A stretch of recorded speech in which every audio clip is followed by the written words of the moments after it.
Hey guys, tonight we are going to do something a little different. We're not visiting a famous battlefield or walking the halls of a grand palace. No, tonight, you are going much, much further back. You are leaving behind not just cities and civilizations, but humanity itself. You are leaving behind the age of mammals, the reign of the dinosaurs, the first creatures to crawl onto land. You are traveling back to a time when the very concept of a spine was a biological fantasy, waiting to be invented. You are sinking into the warm, shallow, and strangely silent seas of the Ediacaran period, over 500 million years before the present, to witness the humble, bizarre, and wildly successful dawn of the sponge. You probably won't survive this, by the way. The oxygen levels are all wrong for you. The atmospheric pressure would feel oppressive, and frankly, there's nothing here you can eat. But that's the point. You are a ghost in the machine, an observer at the very beginning of a story so long and so secret. It's woven into the very fabric of the planet. So, before you get comfortable, take a moment to like the video and subscribe, but only if you genuinely enjoy what I do here. It genuinely helps this strange little channel grow. And while you're down there in the comments, feel free to post your location and your local time. It's always fascinating to see where in the world we're all drifting off together. Now, dim the lights, maybe turn on a fan for that soft background hum, and let's ease into tonight's journey together. The water around you is warm, almost bath-like, but it lacks the vibrant clarity of a tropical modern sea. It's hazy, soupy with dissolved minerals and the faint, tangy scent of sulfur. The sunlight filtering down from above is diffuse, a muted green gold that struggles to illuminate the vast, empty expanse of the seafloor. You are standing on a microbial mat, a squishy, layered carpet of slime that is the closest thing this world has to grass. It covers everything in a rubbery, slightly slippery sheet. There are no fish, no crabs scuttling for cover, no coral reefs bursting with color. The silence is profound, broken only by the low, distant rumble of undersea geothermal vents and the soft, almost imperceptible sigh of the currents. This isn't just a quiet place, it's a world before noise, before predation, before the evolutionary arms race that would fill the oceans with motion and terror. It is, in a word, boring. And it is within this profound, immense boredom that something miraculous is about to happen. You look down at the rock face beside you. It's not just rock. It's a complex tapestry of that microbial mat, mineral deposits, and strange, frond-like organisms that look less like animals and more like living, pulsating ferns. They wave gently in the current, absorbing nutrients directly from the water. But your eyes are drawn to something else, a small, unassuming lump. It's not much to look at. It's asymmetrical, pockmarked with tiny holes, and has the color of the mud itself. It looks less like a living creature and more like a piece of inert, porous rock. This is your sponge, or rather, one of its very, very distant ancestors. It is among the first multicellular animals on Earth, a pioneer of an entirely new way of being. It has no mouth. It has no anus. It has no organs, no eyes, no nerves, no brain. It is, essentially, a self-organizing, collaborative colony of specialized cells that have decided their strength in numbers. Its entire existence is a monument to passive efficiency. You watch, over millennia compressed into a single moment. Water, rich with dissolved organic matter and delicious bacteria, is drawn in through those countless tiny pores on its surface. Specialized collar cells, each one like a microscopic whip, beat in a coordinated rhythm, creating a constant, gentle inward current. This is the sponge's universe, the flow of water. The water brings its dinner, the suspended particles, and the sponge's cells simply engulf them. A process called phagocytosis, a timeless, silent feast. The filtered water, now cleaned, is then expelled out of a larger opening called the osculum. This is it. This is the grand innovation. The sponge is a master filter feeder, a living pump. It doesn't need to hunt. It doesn't need to move. It just is. It exists, and the world feeds it. Historians and biologists still argue whether this simple, almost plant-like existence represents a brilliant evolutionary strategy, or a developmental dead end from which other, more complex animals had to dramatically escape.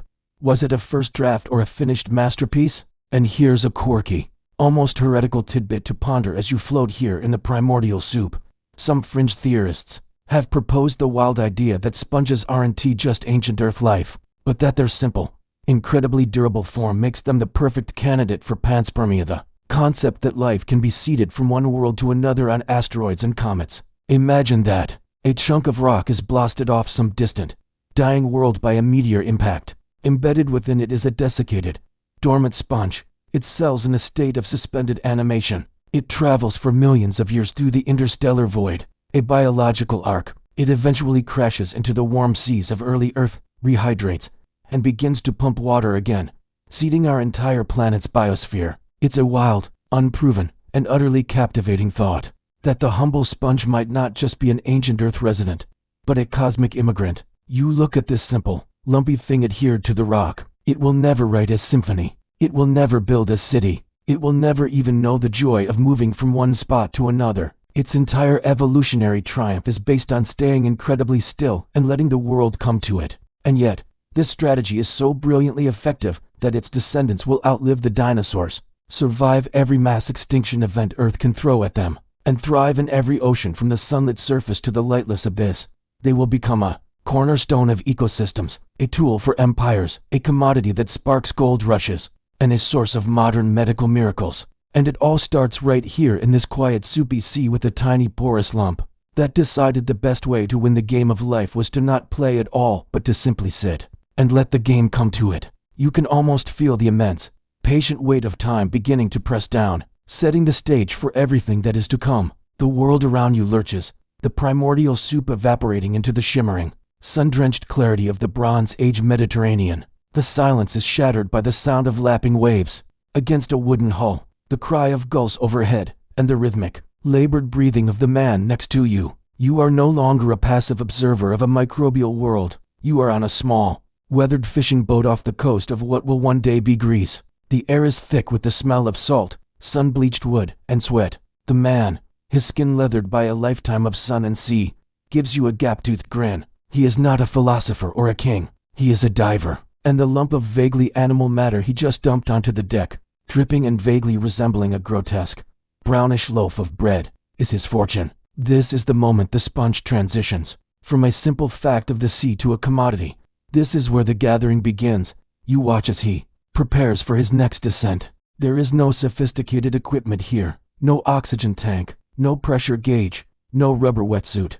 He smears animal fat on his skin in a feeble attempt to ward off the chilling depths. He takes a final, deep breath, clutching a large, flat stone with a rope attached to it as only means of a rapid return to the surface.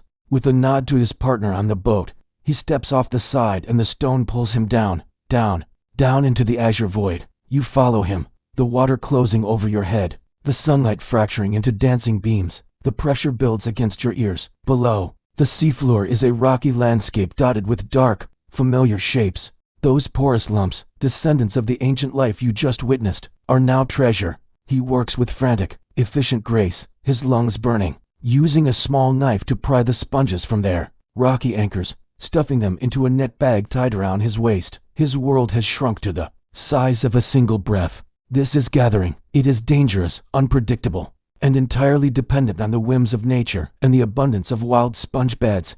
But then, something shifts, the process evolves. You are still on a boat, but the season is different. The same diver, perhaps the grandson of the first man you saw, is not just harvesting. He is placing, in his hand, he holds not just a knife, but fragments of live sponge, carefully cut from a healthy specimen. You watch as he selects a promising rocky outcrop in the relatively shallow, sun-warmed waters of a protected cove. With a practiced hand, he wedges the sponge fragments into crevices, securing them. He is not taking, he is planting. This is the monumental, quiet birth of sponge farming. It's not a dramatic revolution announced with fanfare. It's a practical, incremental innovation born from necessity and observation. The diver understands, on an instinctual level, that if he simply takes and takes, the beds will eventually be depleted. But if he gives them a helping hand, if he transplants fragments to ideal locations, he can create his own future harvests. He is moving from a hunter-gatherer to a shepherd of the seafloor.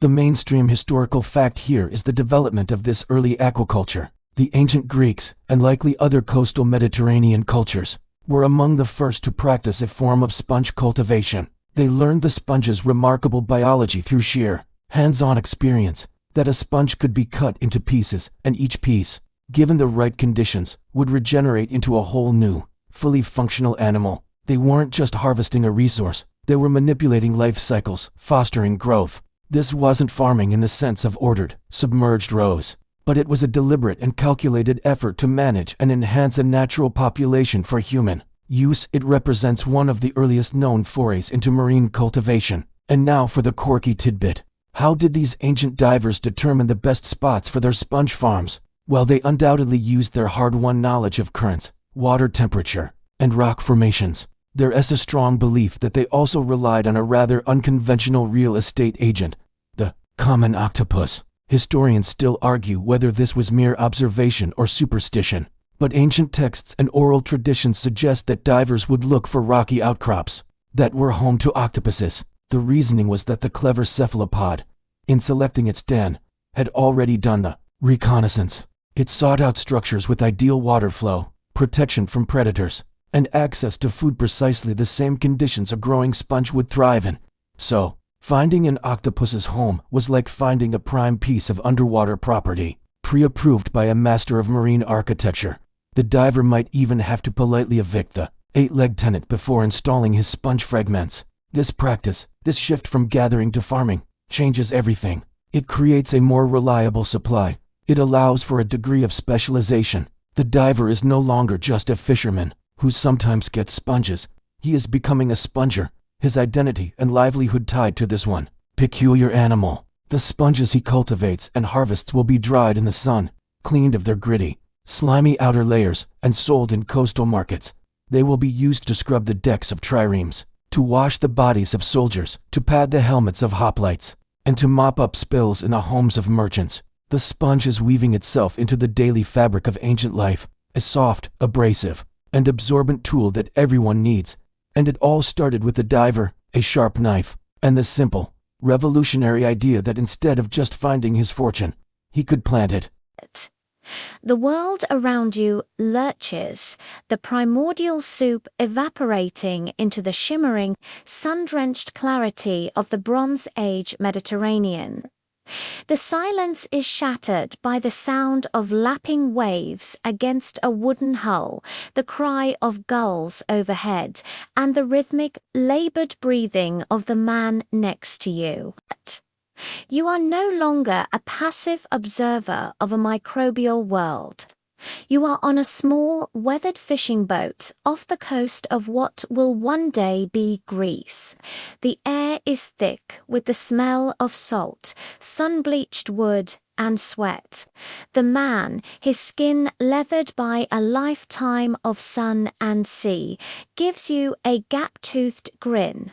He is not a philosopher or a king. He is a diver. And the lump of vaguely animal matter he just dumped onto the deck, dripping and vaguely resembling a grotesque, brownish loaf of bread, is his fortune. This is the moment the sponge transitions from a simple fact of the sea to a commodity. This is where the gathering begins. You watch as he prepares for his next descent. There is no sophisticated equipment here, no oxygen tank, no pressure gauge, no rubber wetsuit. He smears animal fat on his skin in a feeble attempt to ward off the chilling depths. He takes a final deep breath, clutching a large, flat stone with a rope attached to it, his only means of a rapid return to the surface. With a nod to his partner on the boat, he steps off the side and the stone pulls him down, down, down into the azure void. You follow him, the water closing over your head, the sunlight fracturing into dancing beams. The pressure builds against your ears. Below the seafloor is a rocky landscape dotted with dark, familiar shapes. Those porous lumps, descendants of the ancient life you just witnessed, are now treasure. He works with frantic, efficient grace, his lungs burning. Using a small knife to pry the sponges from their rocky anchors, stuffing them into a net bag tied around his waist. His world has shrunk to the size of a single breath. This is gathering. It is dangerous, unpredictable, and entirely dependent on the whims of nature and the abundance of wild sponge beds. But then, something shifts. The process evolves. You are still on a boat, but the season is different. The same diver, perhaps the grandson of the first man you saw, is not just harvesting, he is placing it. In his hand, he holds not just a knife, but fragments of live sponge carefully cut from a healthy specimen. You watch as he selects a promising rocky outcrop in the relatively shallow, sun-warmed waters of a protected cove. With a practiced hand, he wedges the sponge fragments into crevices, securing them. He is not taking, he is planting. This is the monumental, quiet birth of sponge farming. It's not a dramatic revolution announced with fanfare. It's a practical, incremental innovation born from necessity and observation. The diver understands, on an instinctual level, that if he simply takes and takes, the beds will eventually be depleted. But if he gives them a helping hand, if he transplants fragments to ideal locations, he can create his own future harvests. He is moving from a hunter-gatherer to a shepherd of the seafloor. The mainstream historical fact here is the development of this early aquaculture. The ancient Greeks, and likely other coastal Mediterranean cultures, were among the first to practice a form of sponge cultivation. They learned the sponge's remarkable biology through sheer hands-on experience. That a sponge could be cut into pieces. And each piece, given the right conditions, would regenerate into a whole new, fully functional animal. They weren't just harvesting a resource. They were manipulating life cycles, fostering growth.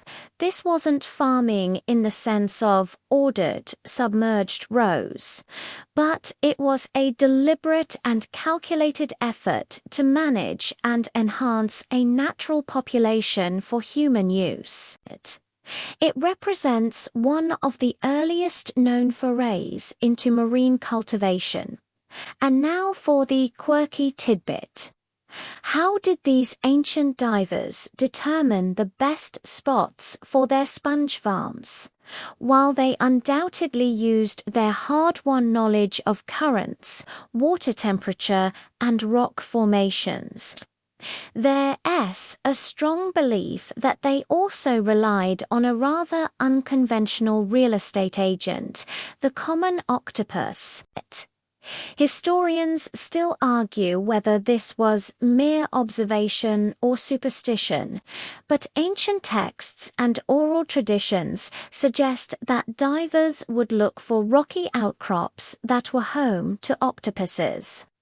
The reasoning was that the clever cephalopod, in selecting its den, had already done the reconnaissance. It sought out structures with ideal water flow, protection from predators, and access to food, precisely the same conditions a growing sponge would thrive in. So, finding an octopus's home was like finding a prime piece of underwater property, pre-approved by a master of marine architecture. The diver might even have to politely evict the eight-legged tenant before installing his sponge fragments. This practice, this shift from gathering to farming, changes everything. It creates a more reliable supply. It allows for a degree of specialization. The diver is no longer just a fisherman who sometimes gets sponges. He is becoming a sponger, his identity and livelihood tied to this one peculiar animal. The sponges he cultivates and harvests will be dried in the sun, cleaned of their gritty, slimy outer layers, and sold in coastal markets. They will be used to scrub the decks of triremes, to wash the bodies of soldiers, to pad the helmets of hoplites, and to mop up spills in the homes of merchants. The sponge is weaving itself into the daily fabric of ancient life, a soft, abrasive, and absorbent tool that everyone needs. And it all started with a diver, a sharp knife, and the simple, revolutionary idea that instead of just finding his fortune, he could plant it. The merchant ship's gentle rocking gives way to solid, unmoving ground. The smell of salt and tar is replaced by something else, something complex, layered, and overwhelmingly human. It's the smell of a city, of smoke and baking bread, of sewage and perfume, of crowded bodies and the distinct, sharp tang of ammonia. You are in Rome, not the marble-clad Rome of temples and forums, but the gritty, functional, back-alley Rome. You're standing at the entrance to a public latrine, a forica, and the cultural journey of the sponge is about to take a deeply personal, and for you, a deeply unsettling turn. That bale of Aegean sponges from the ship's hold has been unpacked, cut into manageable pieces, and attached to the end of a stick. You are now face to face, quite literally, with the Roman xylospongium, or as you might crudely think of it, the communal toilet paper on a stick. The room is bustling and, paradoxically, sociable. It's a long, bench-like structure with a series of keyhole-shaped openings cut into it. It's almost always men sit side by side, conducting business, sharing gossip, and attending to nature's call with the casual lack of privacy that would short-circuit the modern brain. A shallow channel of running water flows at their feet, carrying away the waste. But your eyes are locked on the bucket sitting between every few seats. In it, submerged in a jar of salt water or, if the establishment is particularly fancy, vinegar, stands a series of these sponge sticks. The principle is simple, efficient, and horrifyingly communal. You do your business. You then take the stick, use the sponged end to wipe, rinse it in the channel of water, give it a swirl in the antiseptic-ish bucket, and return it for the next person. It is a system built on a terrifying faith in the power of dilution and a starkly different cultural attitude toward hygiene and personal space. This is the mainstream historical fact. The Romans, masters of engineering and public works, did not use personal, disposable paper. They used a shared, reusable sponge implement. It was a standard fixture of public latrines across the empire, from Britannia to Syria. It represents a fascinating intersection of practical resource management. Sponges were cheap, reusable, and highly effective at cleaning, and a complete lack of germ theory. The Romans believed in cleanliness. The abundance of public baths proves that, but their concept of cleanliness was based on removing visible dirt, not invisible pathogens. The running water and the vinegar bath were their version of sterilization, a ritual they believed made the object clean enough for the next user. The sheer, horrifying efficiency of it is almost admirable, almost. And now, for the quirky, stomach-churning tidbit that will likely haunt your dreams. What happened when the xylospongium reached the end of its life, when it became too frayed, too stained, or just too conceptually vile to use anymore? It wasn't just thrown away. There are accounts, particularly from satirists like Juvenal, that these worn-out sponge sticks found a second, even more disturbing life as improvised torches for the city's impoverished underclass, dipped in whatever flammable tallow or oil they could scavenge. The highly absorbent sponge would hold the fuel and provide a long, if foul-smelling, burn. Imagine a dark, narrow alley in the Suburra district. A figure huddles in the doorway, not with a wooden torch, but with the skeletal remains of a stick that had, until very recently, seen active duty in the public latrine, now sputtering with a greasy, smoky flame. It's an image of poverty and reuse so extreme it borders on the grotesque, a stark reminder of how every single resource, no matter how humble or intimate, was squeezed for every last bit of utility. Historians still argue whether the use of the xylospongium was as widespread and uniformly accepted as the archaeological evidence suggests. Were there social classes or fastidious individuals who brought their own personal sponge? Was there a hierarchy within the forica itself, where the seats farthest from the entrance had fresher sponge sticks?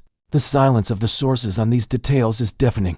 You are left sitting on that cold marble bench, the sounds of city life and flowing water echoing around you. Holding the stick, the sponge, that ancient, simple animal, has been recruited into the most undignified of daily rituals. It has gone from a cosmic immigrant to a deep-sea treasure to a subject of international trade, and now, to this. It is the great leveler, the same for the senator as for the slave, a soft, damp, and terrifyingly shared reminder of our universal humanity. And as you sit there, contemplating your next move, you can't help but wonder if the sponge itself, could it feel indignity, would be horrified by the fate its remarkable absorbency had wrought. The stark, utilitarian reality of the Roman latrine dissolves, the coarse laughter and city smells fading into an overwhelming, sacred silence. The air is now cool, still, and carries the faint, ancient scent of dust, drying ink, and beeswax. The only light comes from a single, high window, a sliver of gray dawn that cuts through the gloom to illuminate a wooden desk. You are in the scriptorium of a medieval monastery, somewhere in Europe, centuries after the fall of Rome. The world outside might be fracturing into petty kingdoms, ravaged by plague and war, but in here, time has slowed to the meticulous, patient pace of a copying hand, and on that desk, next to a pot of black oak gall ink and a sheet of carefully scraped vellum, sits a small, damp sea sponge. Its journey from the human body to the divine word is complete. You are a scribe. Your back aches from hours of hunching, your eyes strain in the faint light, and your hand cramps around the quill. Your entire world is the text before you, a fragile chain of knowledge you are tasked with preserving. A single mistake, a blotch of ink, a misplaced letter could mar the work for centuries. This is where the sponge earns a new, pristine purpose. You dip your quill, the nib overloaded for a moment with glossy black ink. As you form a letter, a tiny droplet threatens to fall, a potential catastrophe on the expensive vellum. Your free hand moves with practiced ease, dabbing the sponge at the nib. It wicks away the excess perfectly, without smearing, a function no cloth or finger could ever achieve with such grace. It is the ultimate desk tool, the editor's silent partner, but its use goes beyond prevention. You finish a line. The ink is still wet. You need to smooth the surface, to ensure no stray grains of sand from the pounce pot used to prepare the vellum will stick and create bumps. You give the sponge a gentle squeeze, letting just a hint of moisture dampen its surface, and then you pat, ever so lightly, over the fresh writing. It sets the ink without blurring it. Later, when you need to erase an error, the process is shockingly modern. You take the sponge, dip it in clean water, and carefully wash away the mistaken letters. The vellum, being skin, can handle it. You then scrape the area gently with a knife to roughen the surface again, and you are left with a blank slate, ready for correction. The sponge is the medieval equivalent of the delete key, the undo function, the precision blotter. It is indispensable. The mainstream historical fact here is the critical role of the sponge in the manuscript creation process. Monasteries were the libraries and publishing houses of the medieval world, and the work of the scribe was sacred. The sponge was a key piece of their technological toolkit, allowing for a level of precision and correction that was vital when every book was a unique, handcrafted object requiring months of labor. Its absorbency and softness made it the perfect companion to the sharp, scratchy quill and the unforgiving surface of vellum. This wasn't a luxury item. It was a necessity for quality control, a humble tool that helped preserve the very foundations of knowledge through the Dark Ages. And now for a wonderfully quirky and fringe monastic tidbit. Among the countless serious liturgical and historical texts they copied, some monks occasionally penned other things. Bestiaries filled with mythical creatures, astrological charts, and texts of folk magic.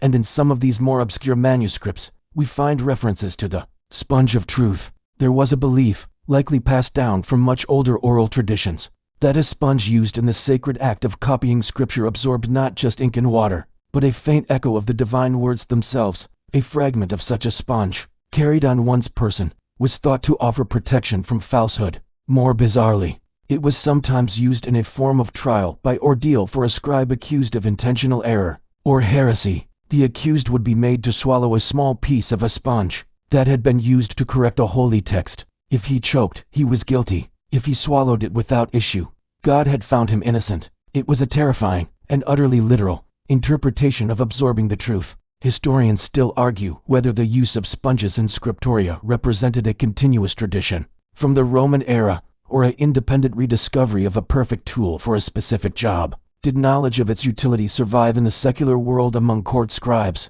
only to be reintroduced to monastic life later? Or did a clever monk, Perhaps one who had spent time by the sea, simply see a sponge and have a brilliant, practical idea.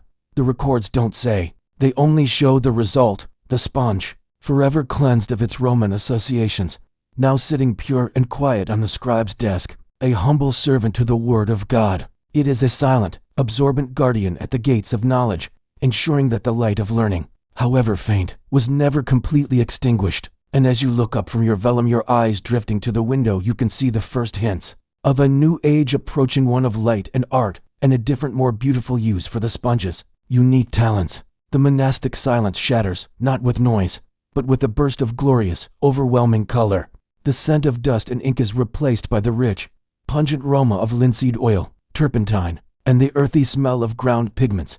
You have been transported from the gray austerity of the scriptorium to the vibrant, chaotic workspace of a Renaissance master's bottega in Florence. Canvases in various stages of completion lean against whitewashed walls, brushes soak in jars, and on a large wooden easel, a masterpiece is being born. You are no longer a scribe. You are an apprentice, and your job today is to mix paints, clean brushes, and, most importantly, to guard the master's secret weapon, a small, carefully curated collection of sea sponges.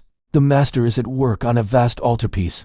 The figures of saints and angels are meticulously rendered, their features sharp and divine, but behind them, the background is a problem. He wants clouds, not the flat, symbolic clouds of medieval art, but real, voluminous, ethereal clouds that look like you could reach into the painting and feel their cool, damp mist. He has tried using a brush, dabbing and stippling, but the effect is too uniform, too man-made. It lacks the random, glorious chaos of nature. He frowns, puts down his brush, and turns to you. He points to a specific sponge, one with a particularly delicate and varied pore structure. You hand it to him, your heart beating a little faster. This is where the magic happens. He doesn't dip the whole sponge. He takes a small amount of lead-white paint, tinged with the faintest blue-gray, and lightly taps it onto the sponge's surface, ensuring the paint only touches the highest peaks of its texture. He then turns to the canvas, to the area of blank blue sky. He doesn't wipe or smear. He dabs, a gentle, almost whispering series of taps.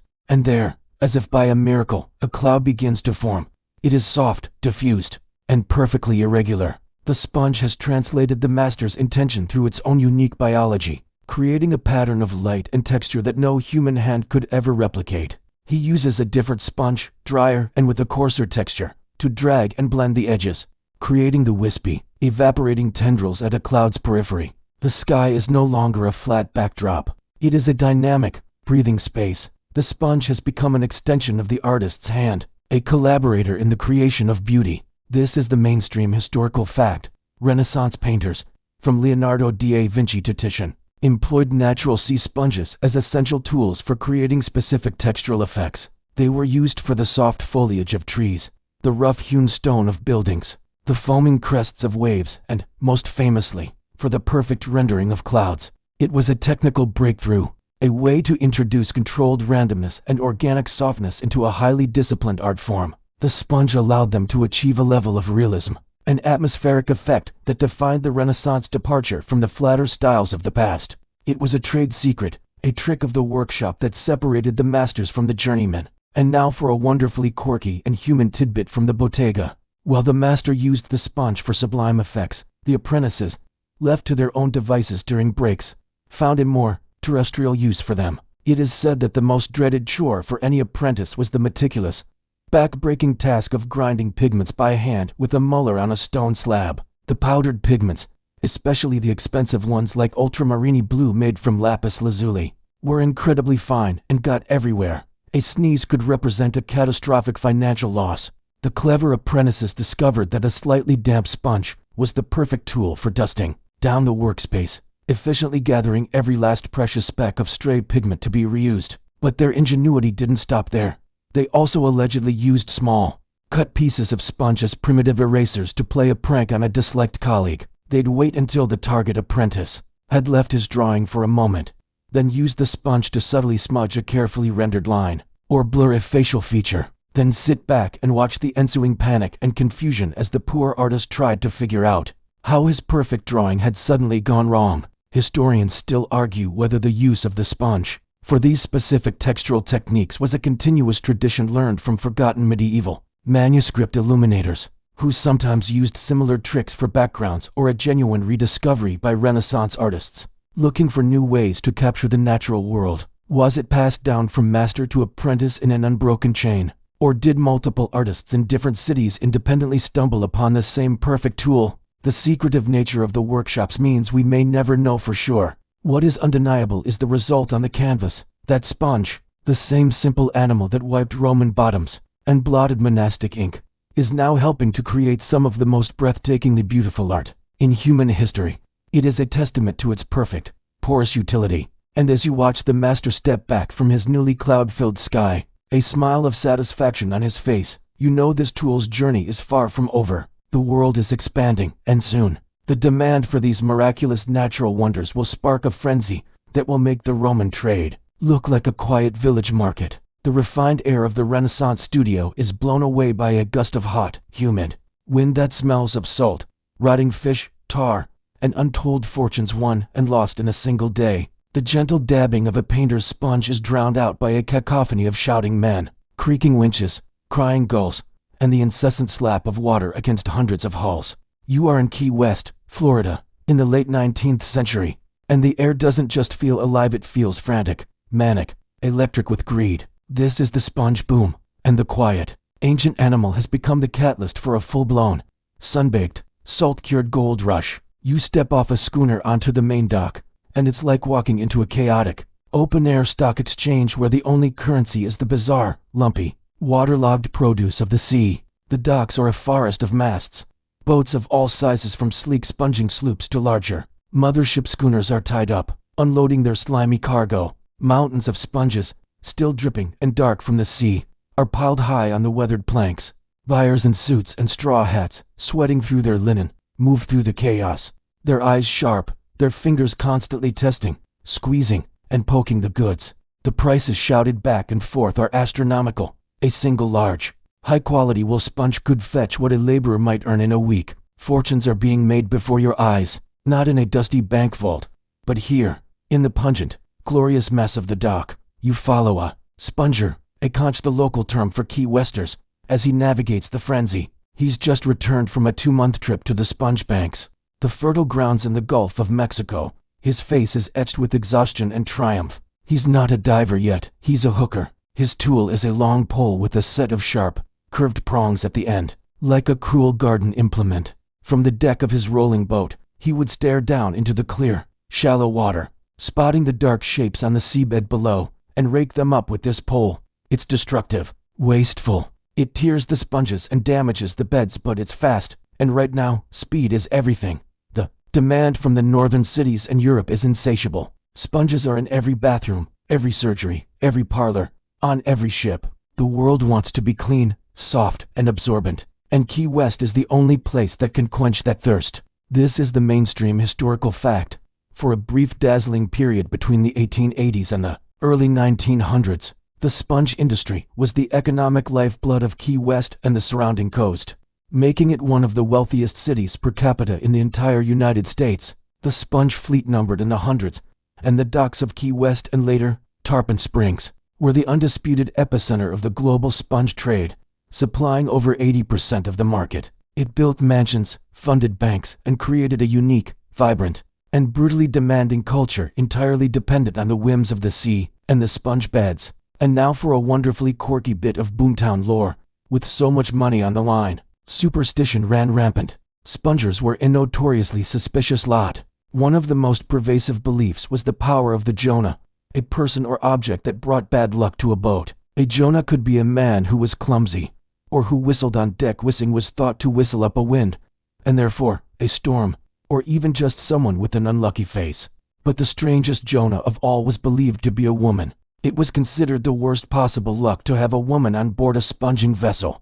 The men feared it would anger the sea, causing the sponges to hide or the winds to turn violent. This taboo was so powerful that some captains would refuse to sail if a woman had even set foot on their deck while it was in port. They would sometimes perform elaborate purification rituals, like washing the decks with seawater or burning sage, to cleanse the vessel of the alleged feminine jinx. It was a bizarre, paranoid response to the immense, uncontrollable pressures of their trade. Historians still argue whether the incredible wealth generated by the sponge boom was a sustainable economic miracle or a classic, reckless resource grab that sowed the seeds of its own destruction. Was the community built to last, or was it a beautiful, brittle bubble waiting to be popped by over-harvesting and the invention of a cheaper alternative? The hookers tearing up the seabed certainly suggest the latter. The boom was destined to go bust. It was too hot, too fast, too greedy, and as you stand on that dock, watching the mountains of sponges grow higher, you can feel the frenzy starting to curdle.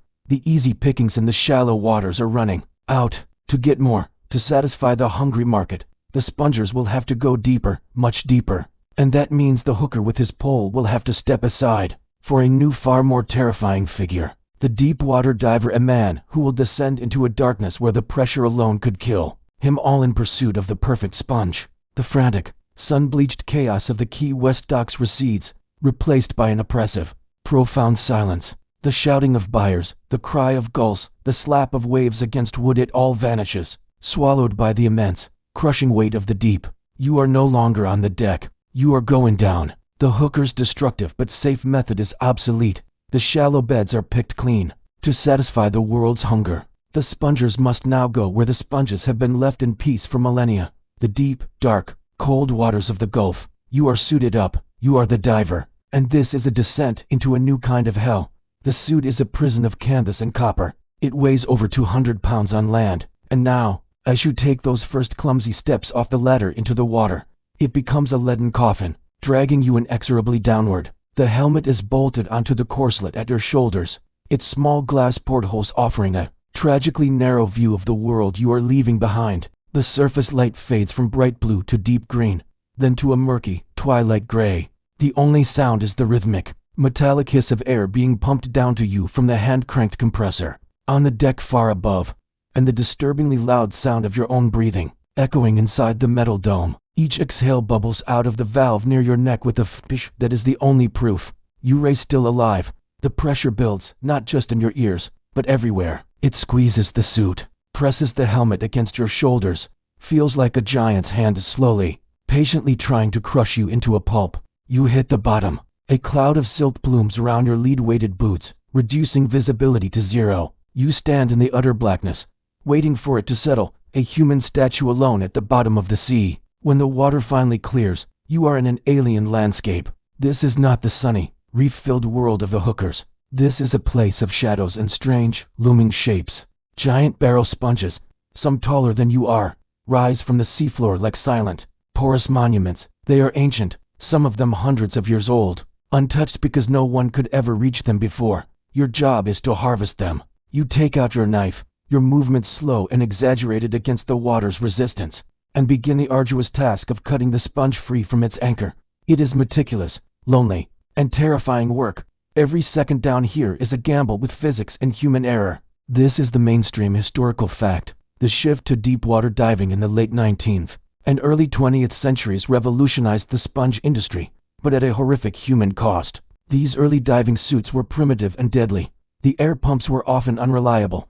The understanding of decompression sickness, or the bends, was in its infancy. A too rapid ascent could cause nitrogen bubbles to form in the bloodstream, leading to agony, paralysis, or death. Divers faced drowning if a hose burst. Nitrogen narcosis, rupture of the deep, that could induce fatal confusion, and the constant, gnawing fear of being abandoned on the bottom if the ship above was lost to a storm. It was, quite literally, one of the most dangerous jobs in the world. And now for a quirky, macabre, and deeply human tidbit from the depths. Communication between the diver and the surface was via a series of tugs on the lifeline, the umbilical cord that contained his air hose and phone wire. A complicated, Morse code-like system of pulls was developed. 1 tug, I'm okay. 2 tugs, give me more air. 3 tugs, take up my slack. But every diver also had a signal for the worst-case scenario, one they hoped to never use.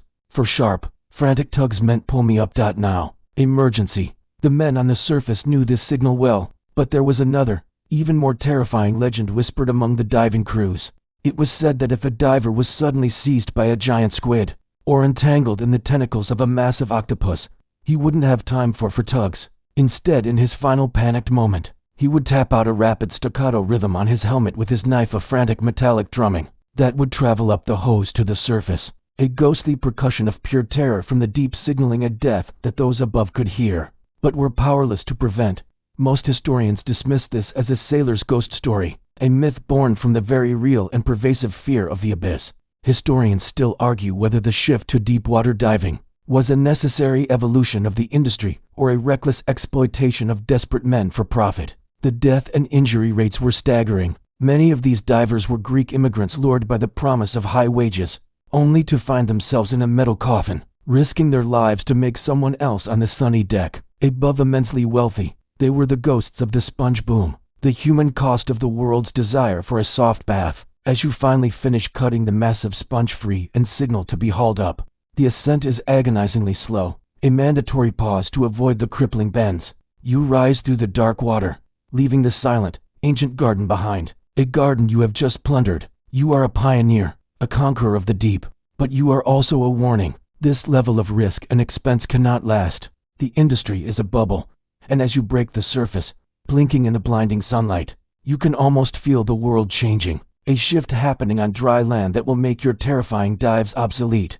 The age of the natural sponge is about to meet its greatest threat, not from the depths of the sea, but from the mind of a chemist in a laboratory. The crushing pressure of the deep, the metallic taste of fear, the slow, agonizing ascent, it all evaporates. The world of the diver doesn't just fade, it is rendered obsolete in the blink of an eye. The scent of salt and the sea is replaced by the sharp, acrid smell of chemicals, the hum of machinery, and the sterile, dry air of a laboratory. You are no longer on a sponging boat in the Gulf of Mexico. You are in a research facility. The year is the late 1930s, and a man in a clean white coat is about to commit the greatest act of betrayal in the sponge's long history. He is not a diver, a trader, or an artist. He is a chemist, and on the bench before him lies the future, a vat of viscous wood pulp slurry that will become the world's first commercially successful synthetic sponge. The ancient animal's monopoly on softness and absorbency is about to be broken.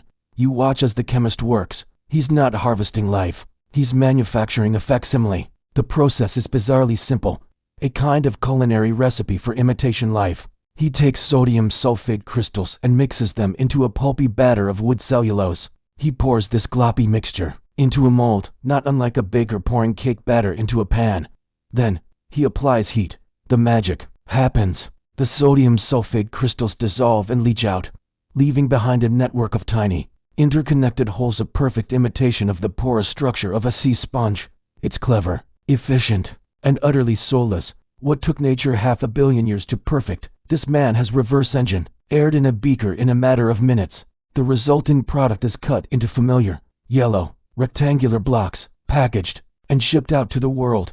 It is cheap, it is consistent, and it is everywhere. The bottom falls out of the natural sponge market almost overnight. This is the mainstream historical fact. The invention and mass production of the cellulose sponge in the 1940s, primarily by companies like DuPont, decimated the natural sponge industry. It was a classic story of industrialization, a cheaper, more reliable, and mass-producible synthetic alternative undercutting a traditional, labor-intensive natural product. The terrifying risks of the deep-water diver, the bustling sponge exchanges of Tarpon Springs, the entire economy built on the backs of these simple animals. All of it was suddenly on the verge of collapse. Why would a housewife pay a premium for a natural sponge that might contain bits of grit, or vary in size, when she could buy a perfectly uniform, dirt-cheap synthetic one at the 5-and-dime store? The synthetic sponge didn't just compete, it conquered. And now for a wonderfully quirky and ironic tidbit from the early days of synthetic sponges. The first iterations weren't perfect. They had a tendency to be too rigid, to disintegrate too quickly, and most bizarrely, they were sometimes too absorbent. There are accounts from early test kitchens where a new synthetic sponge left sitting in a puddle of water would eventually swell to grotesque proportions, becoming a bloated jelly-like monstrosity that would then inevitably begin to break down into a slimy, pulpy mess. Early advertisers had to walk a fine line, touting the sponge as amazing absorbency while including careful instructions: do not leave immersed in water for extended periods. Furthermore, these first synthetic sponges had a peculiar, slightly sweet, chemical smell, a far cry from the fresh, oceanic scent of a real sea sponge. Some consumers were convinced this odor was a sign of toxicity, leading to a brief, strange wave of paranoia about poison sponges lurking in American sinks. Historians still argue whether the invention of the synthetic sponge was an unmitigated economic disaster for the natural sponge communities, or a strange kind of blessing in disguise. It certainly destroyed the large-scale industry and countless livelihoods in the short term.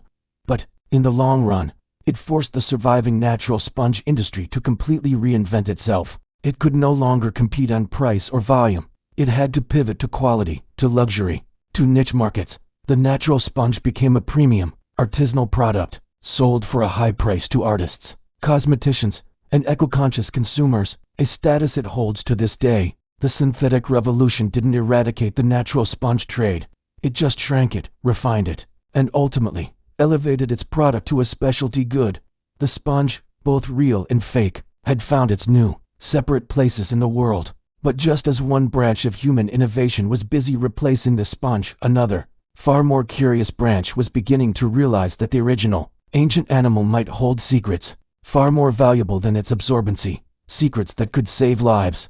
The sterile, chemical smell of the synthetic sponge factory fades, replaced by an even more stringent odor, that of pure isopropyl alcohol, bleach, and the faint, clean scent of powdered latex gloves. The hum of manufacturing machinery gives way to the near-silent whir of a laminar flow hood and the soft, precise clicking of a micropipette. You have left the world of imitation behind and entered a place of genuine, cutting-edge discovery. You are in a modern biomedical laboratory, and the object of study under the powerful microscope is not a synthetic polymer, but a living, breathing well, filtering sea sponge. The very same ancient animal that was just rendered commercially obsolete is now being examined, not for what it can absorb, but for what it can create. Its value is no longer in its utility, but in its chemistry. The sponge is about to become a pharmacy. You are a research biologist, your eyes tired from hours spent staring into the eyepieces. On the slide before you is a thin, stained section of a Caribbean reef sponge. It looks like a bizarre, abstract stained glass window. But your focus isn't on its structure. It's on the countless other microorganisms that live in the nooks and crannies of that structure. The sponge isn't just an animal. It's a bustling metropolis, a complex ecosystem hosting bacteria, fungi, and archaea in a symbiotic relationship millions of years old.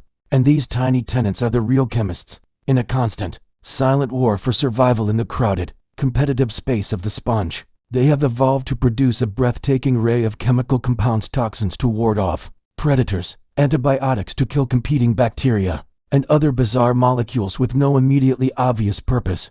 You are bioprospecting. You are hunting for the next medical miracle in the most unlikely of places, the body of a simple filter feeder.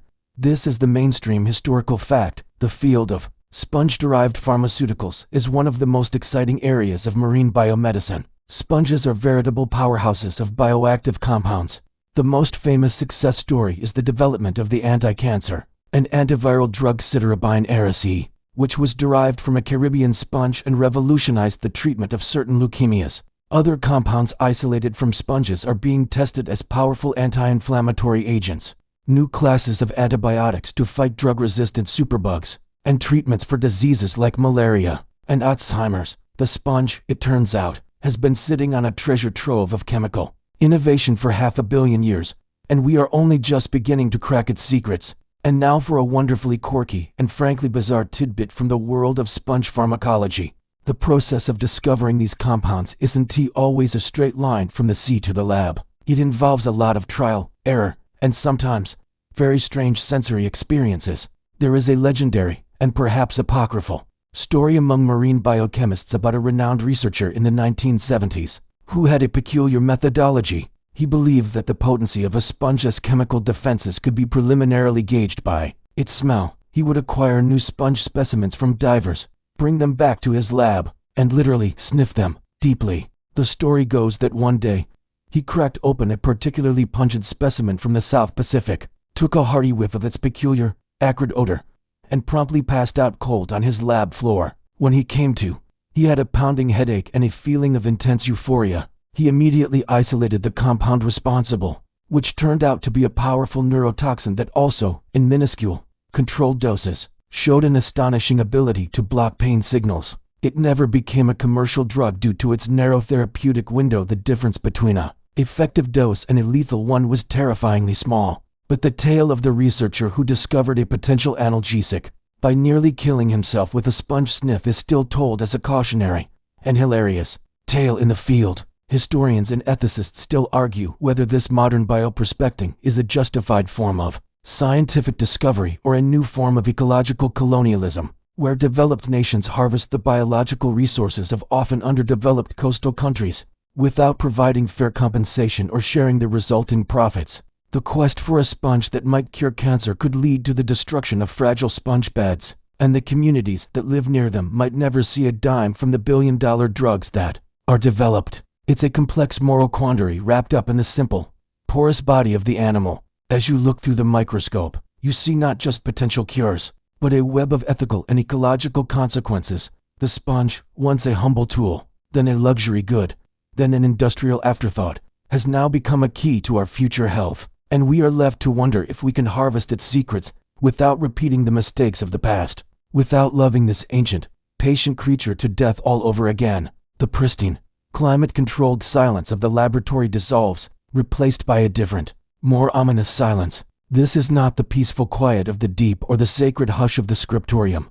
This is a dead silence. The air is heavy, hot, and still, carrying the cloying, sweetish smell of something rotting on a massive scale. You are floating in shallow, bathwarm water over a coral reef, but the vibrant carnival of life you expected is gone. The corals themselves are bleached a ghostly, bone white, and all around you, littering the seafloor like discarded laundry, are the limp, faded, and obviously dead bodies of sea sponges. Their colors, once vibrant yellows, oranges, and deep purples, have leached away into a uniform, sickly beige. They are not filtering, they are not pumping, they are just lying there. This is a bleaching event, and you are witnessing the silent, mass murder of an ecosystem, with the ancient sponge as one of its most tragic victims. You dip your hand into the water and it feels wrong. It's not just warm, it's abnormally, persistently hot. A marine heat wave has settled over this reef, a blanket of thermal stress caused by a changing climate. For the corals, the heat is a death sentence because it causes them to expel the symbiotic algae that give them color and food. But for the sponges, the mechanism is more subtle, and in some ways, more horrifying. Sponges are pumping machines. They filter enormous volumes of water to feed. Now, that very life-sustaining act is killing them. They are constantly pumping this overheated water through their bodies. Their internal temperature rises. Their metabolism goes haywire. The symbiotic bacteria that live inside them, the very same bacteria that biomedical researchers are so interested in, begin to die off or become toxic. The sponge's own cells start to break down. They effectively cook themselves from the inside out, using their own magnificent filtration system as the delivery mechanism for their demise. This is the mainstream historical fact. Sponge bleaching is a growing and devastating phenomenon, directly linked to climate change and rising sea temperatures. While coral bleaching has been widely publicized, sponge bleaching is a parallel crisis that is only now being fully understood. These events are becoming more frequent and more severe, wiping out entire sponge communities that have taken centuries to grow. The loss isn't just about the sponges themselves, it's about the collapse of an entire ecosystem. Sponges are foundational species. They provide habitat for countless small creatures. They filter the water, and they recycle nutrients. When they die, the reef's entire engine stalls. The vibrant, complex web of life unravels, leaving behind a barren, whitewashed graveyard. And now for a quirky, heartbreaking, and strangely beautiful tidbit from the edge of this disaster. In the face of this thermal onslaught, some sponges don't just give up and die. They attempt a last-ditch, desperate survival strategy. They make their own sunscreen, stressed by the intense sunlight penetrating the unusually clear, warm water cloud cover often decreases during heat waves. Some species of sponges have been observed rapidly increasing production of a class of biofluorescent compounds. These compounds, which normally exist in smaller amounts, are pumped into the sponge's tissues at a frantic rate. They act as a sort of biological sunscreen, absorbing harmful UV light and re-emitting it as a softer, visible glow. From the surface, a reef undergoing a bleaching event can sometimes take on an eerie, ethereal beauty at dusk, glowing with pulses of green and blue light. It's not a sign of health, it's a death rattle, a final, beautiful chemical scream against the dying of the light. It is the sponge's last attempt to protect itself from a threat it cannot possibly understand. Historians and marine biologists still argue whether these bleaching events represent a terminal decline for sponge populations or if they possess a hidden resilience, a long-term adaptive strategy we simply can't perceive yet. After all, sponges have survived every mass extinction event in Earth's history. Is this just another hurdle? Could some species adapt to warmer waters over generations? Or is the current rate of change simply too fast for their ancient, slow-paced biology to handle? There are no easy answers. Only the grim sight of the whitewashed reef below you. The sponge, a survivor of asteroid impacts and planetary ice ages, is now being threatened by the collective byproducts of its most curious symbiont yet, humanity. As you float there, in the oppressive, warm water, the silence is broken not by life, but by the faint, crackling sound of dying coral. The story of the sponge, it seems, is at a crossroads. But even as one environment fails, exploration is pushing into another, even more extreme one. The search for answers, and for new sponges, is leading us down, into the permanent midnight of the deep sea, where the rules are different, and the heat of the surface is a forgotten dream. The suffocating, warm silence of the bleached reef vanishes, replaced by a cold so profound it feels like a physical presence. The faint light fades, not to twilight, but to an absolute, crushing blackness. The gentle lapping of surface waves is a distant memory. Here, the only sound is the low, metallic groan of your vessel's hull protesting the immense, alien pressure. You are no longer floating. You are descending in a titanium sphere, a bubble of light and life sinking into the eternal midnight of the deep sea. The world outside your viewport is a void, and you are hunting for ghosts. You are on a deep-sea discovery mission, and your target is the sponges that call this Absol plane home creature so bizarre. They make the surface-dwelling varieties look mundane. The submersible's banks of lead stab into the darkness, their beams cutting through water as thick and clear as glass. There is no sun here, no day or night, only this perpetual, frozen night. The seafloor comes into view, not as sand, but as a jagged, otherworldly landscape of basalt rock and oozing sediment. And then you see them. They are nothing like the sponges you've seen before. Some are massive, pale, and fleshy, like giant, discarded internal organs resting on the rock. Others are delicate, lattice-like structures of pure glass silica spicules woven into intricate, beautiful skeletons that look like they were blown by a master glassblower. They do not wave in a current because there is no current. They are utterly, perfectly still. They are the ultimate expression of the sponge's evolutionary patience. Life forms that have perfected the art of existing in a world without energy, without light, without time. The pilot guides the sub closer, using robotic arms with painstaking slowness. The goal isn't harvest, but collection. A delicate glass sponge, if touched too roughly, will shatter into a million pieces. A fleshy demo sponge might be hiding a completely unknown ecosystem in its internal canals. The arms extend, and you watch, breath held, as they gently coax a specimen into a sealed sample container. This is science at its most extreme and expensive. Every minute down here costs thousands of dollars. Every sample is a potential revolution in biology, chemistry, or material science. These sponges, living under conditions that would instantly kill almost any other animal, are biochemical wizards. They have to be, with no sunlight, no plant matter, and incredibly scarce food drifting down from above in the form of marine snow. They have evolved to extract every last joule of energy from their barren world. Their chemistry isn't just about defense, it's about pure survival. This is the mainstream historical fact. The exploration of the deep sea via manned submersibles and our ROVs, remotely operated vehicles, has revealed an astonishing diversity of previously unknown sponge species, particularly in the last 50 years. These Absol and Hadal zone sponges are not just deeper versions of their shallow water cousins. They are fantastically adapted extremophiles, often representing ancient lineages that have survived unchanged for eons in these stable, dark refuges.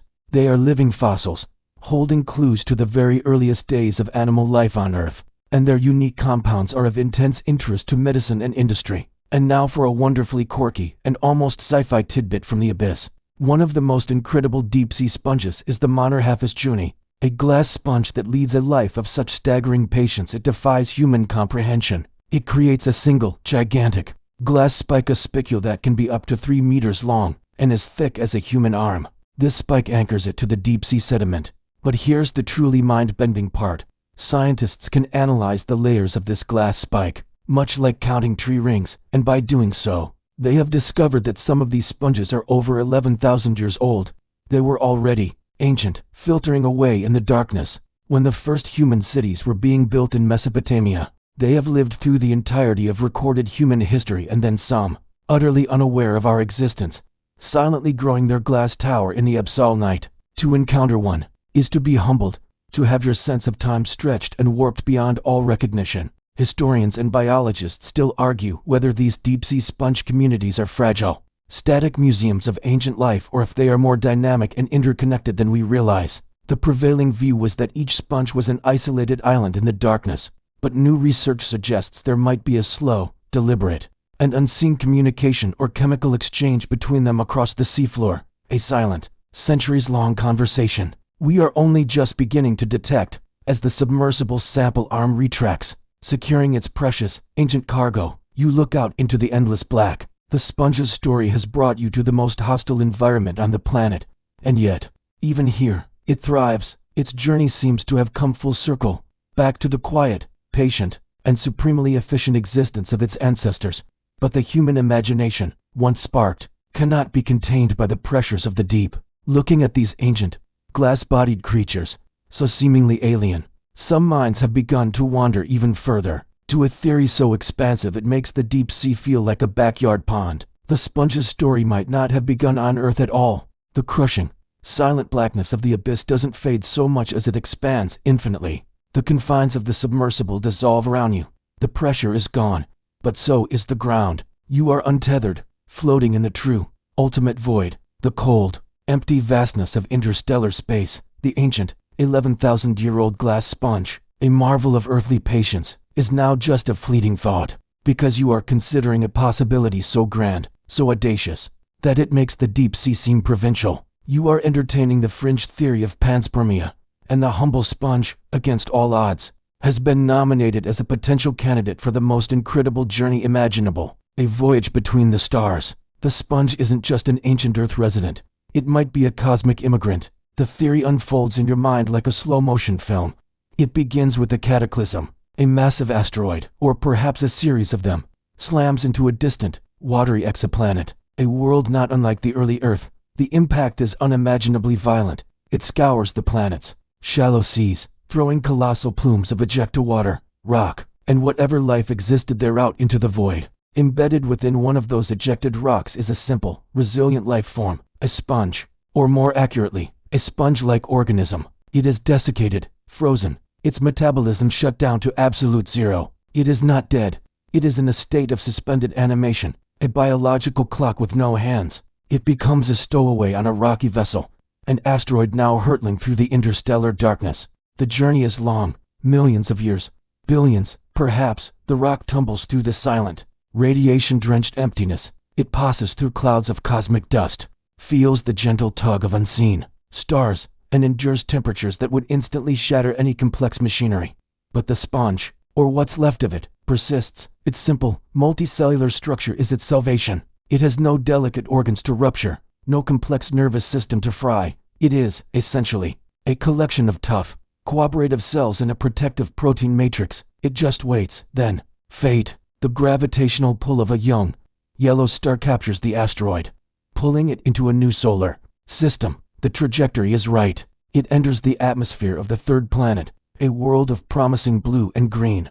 The friction of entry creates a brilliant fireball in the sky, but the interior of the rock, where our sponge passenger resides, remains relatively cool. It impacts, it slams into the warm, shallow seas of a primordial Earth. The heat and water act as a trigger. After an eon of sleep, the sponge rehydrates, its cells stir, it begins to pump. The journey is over. It is home. This is the mainstream, albeit highly speculative, fact, the theory of panspermia, that life can be distributed throughout the universe by asteroids, comets, and cosmic dust is a legitimate, if fringe, field of scientific inquiry. While no evidence confirms it, no law of physics outright forbids it. Certain extremophile organisms on Earth, notably tardigrades and some bacteria, have proven capable of surviving the vacuum of space and intense radiation for short periods, providing a proof of concept for the hardiness of life. The idea that simple, resilient life forms could make an interstellar journey is not pure fantasy. It's a hypothesis that remains on the table, waiting for evidence. And now for the quirky, utterly delightful tidbit that ties it all together.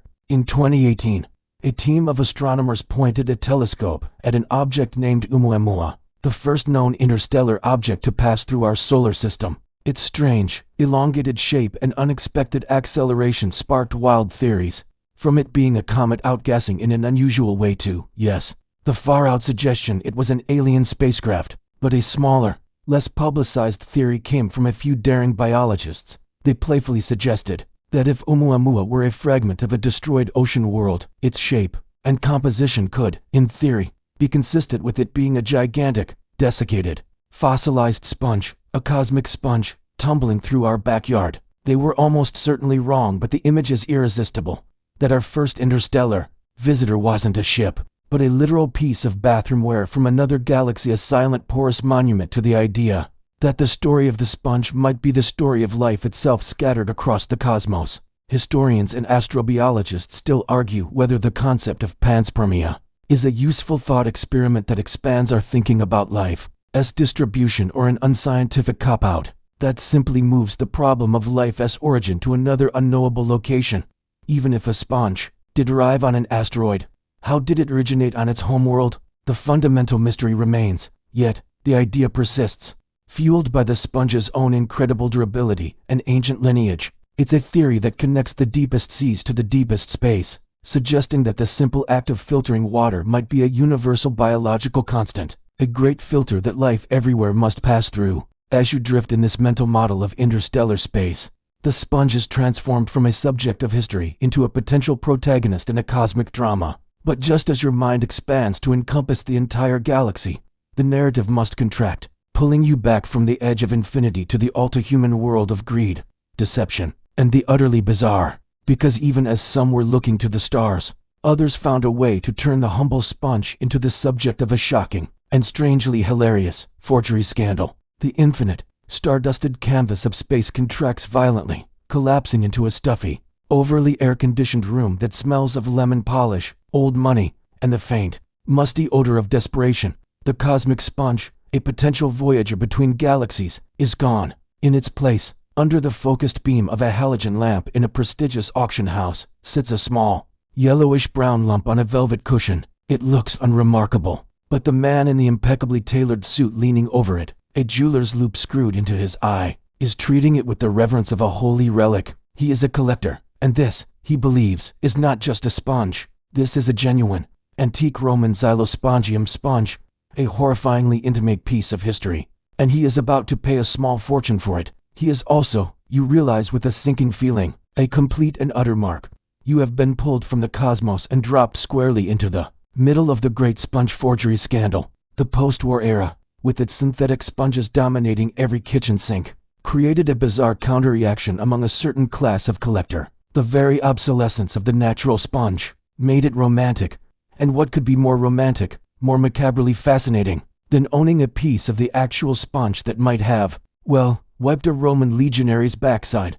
The demand for authentic antique sponges, especially those purported to be from the classical era, skyrocketed. And where there is demand and obscene amounts of money, there will be supply of the most creatively fraudulent kind. A new, shadowy industry was born, the manufacture and sale of fake historical sponges. You watch as the forger works, not in a lab or a studio, but in a grimy garage. His tools are not micropipettes but buckets, stains, and power tools.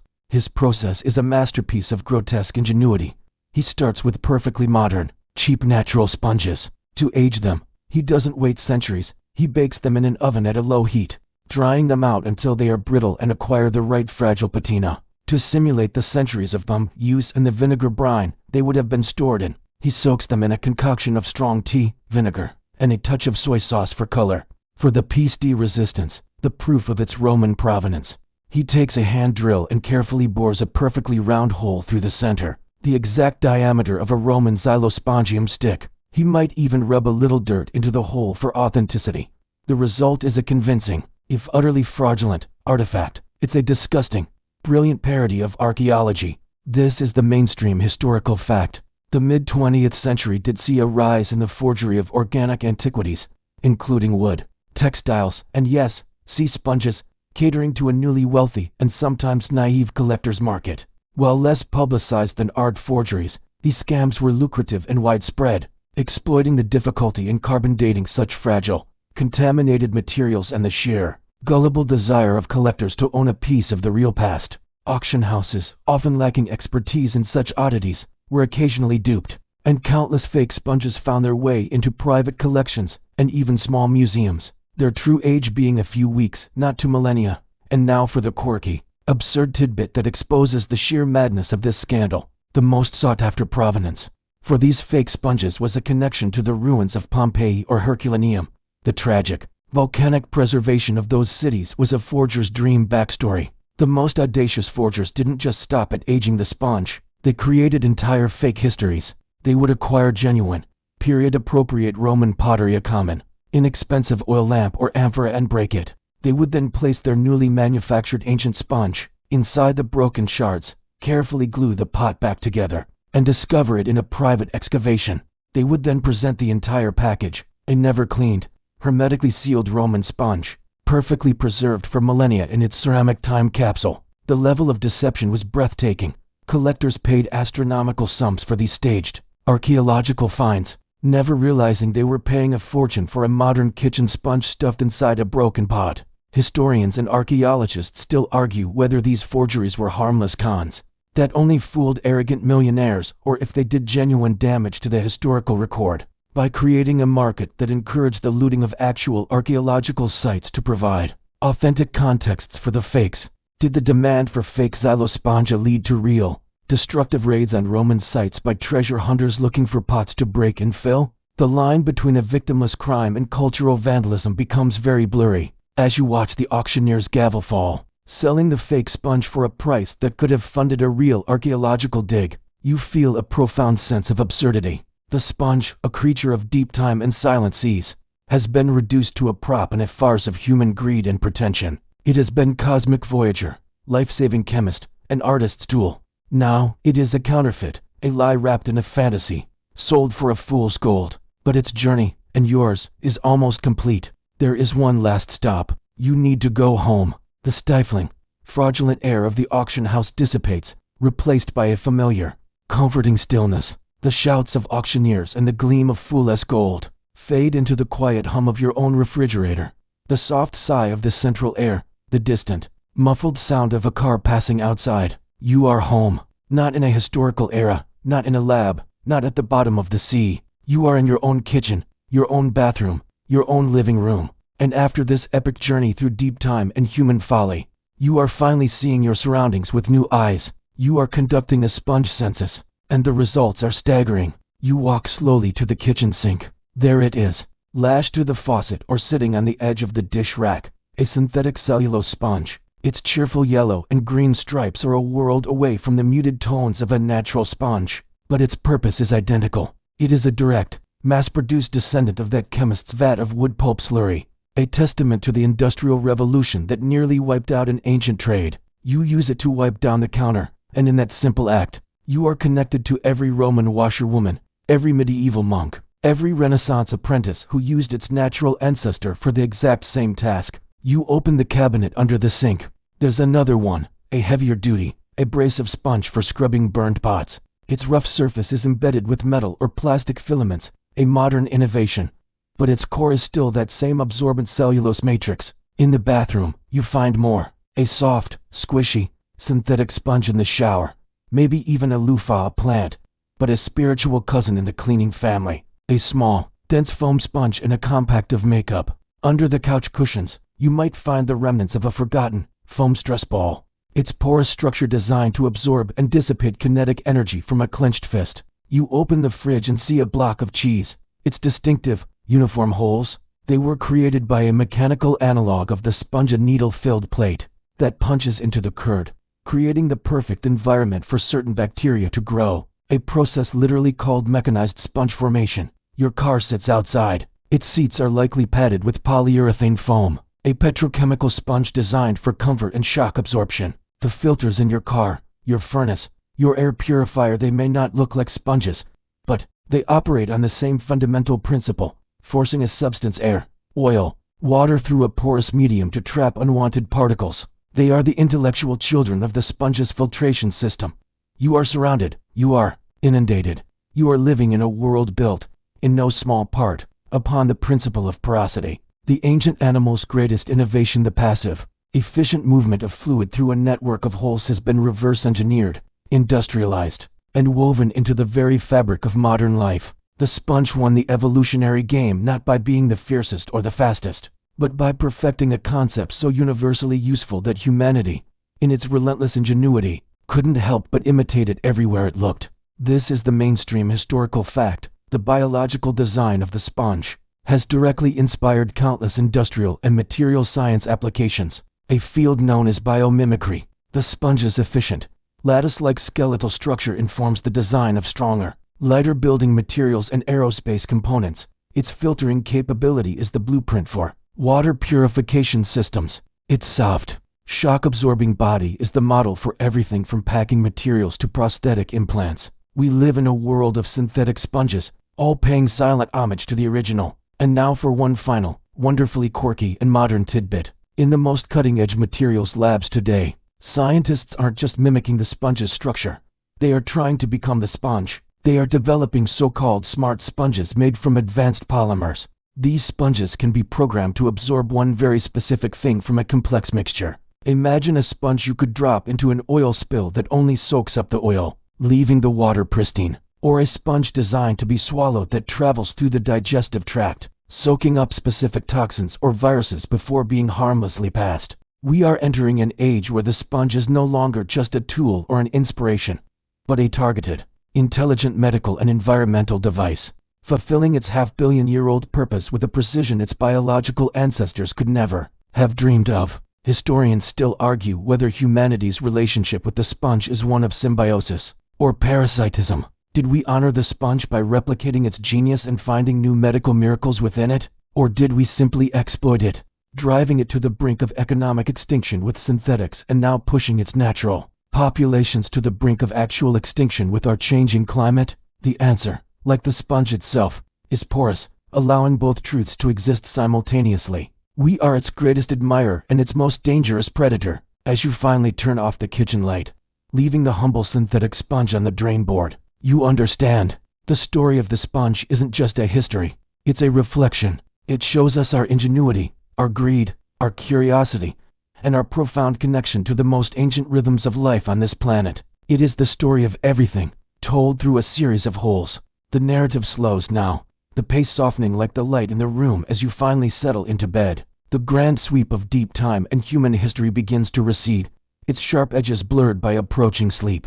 All those sponges, the deep-sea glass giants, the Roman cleaning sticks, the painted clouds, the synthetic lumps, they all fade into a gentle, amorphous memory. They have served their purpose, haven't they? To distract, to educate, to pull your mind down pathways it doesn't usually tread in the frantic daylight hours.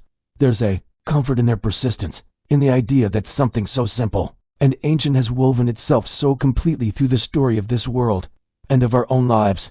It's a quiet, patient, reassuring presence. The fan provides its steady soft hum, a modern substitute for the sound of ocean currents, and the weight of the blankets feels not like a confinement, but like a gentle embracing pressure, the safe surface world opposite of the deep-sea abyss. There is nothing more to solve tonight, no mysteries to unravel, no historical threads to pull. The sponge has done its job.